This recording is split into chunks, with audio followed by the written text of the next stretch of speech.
আমি এখন একটা ফর্ম ফিল আপ করবো একজন ব্যক্তির যার নিজের নাম 2002-এর লিস্টে নেই, তার বাবার নাম আছে। আমি তার ফর্ম ফিল আপ করবো। আমি ক্যামেরাম্যানকে বলবো এটা এখানে এসে ক্লোজ করে আমার পাশে এসে দাঁড়িয়ে এটাকে ছবিতে তুলতে। তারিখ আমরা তার জন্ম তারিখ লিখলাম, তার জন্ম তারিখ 1-3-1993, তার আধার নাম্বার লিখলাম এবং তার মোবাইল নাম্বার, এগুলো সমস্ত রেডি রাখতে হবে। 75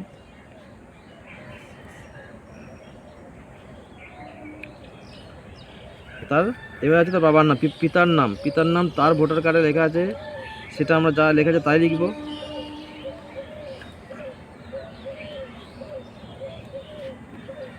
তার পিতার এপিক কার্ড আমার সামনে আছে, আমরা সেটা দেখে দেখে লিখে দেব।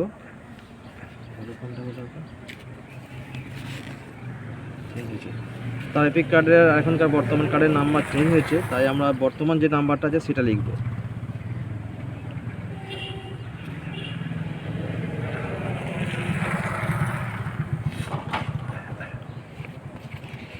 তার মায়ের নাম আমরা সংগ্রহ করব,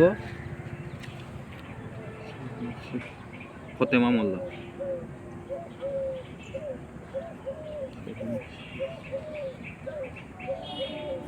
মায়ের এপিক নাম্বার আমরা নতুন লিস্ট থেকে পেয়ে যাব। নতুন যে ফর্ম দেওয়া হয়েছে ওখানে মাথায় লেখা আছে, যদি চেঞ্জ হয়ে থাকে এটা চেক করে নেওয়া সব থেকে ভালোটা কারেন্ট। 222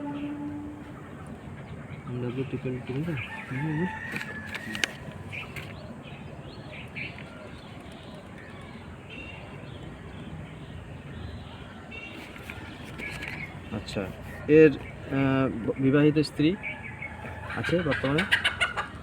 নেই। হ্যাঁ, এখনকার বউটা আছে, একটা তো মরে গেল। ঠিক আছে ঠিক আছে। তার কি ভোটার আইডি নাম্বার আছে? ভোটার নম্বর তার বাবা দিয়ে পাই দিয়েছে, মোবাইলে আছে। ঠিক আছে, ওটা আয়না করে কাজ করবে। 2002-এর লিস্টে তার নিজের নাম নেই, তার বাবার নাম আছে। তার বাবার নামটা আমরা এই তালিকা থেকে লিখে নেব।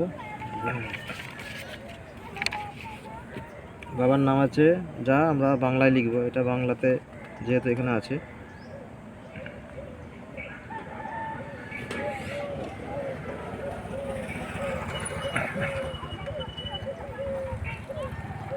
তার পুরনো যে ভোটার আইডি নাম্বার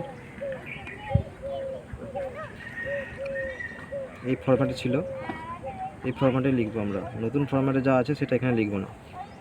আচ্ছা, পিতার পাশে লেখা আছে পিতা ধনা মোল্লা, তাহলে আমরা ধনা মোল্লার নাম লিখবো আত্মীয়ের জায়গায়।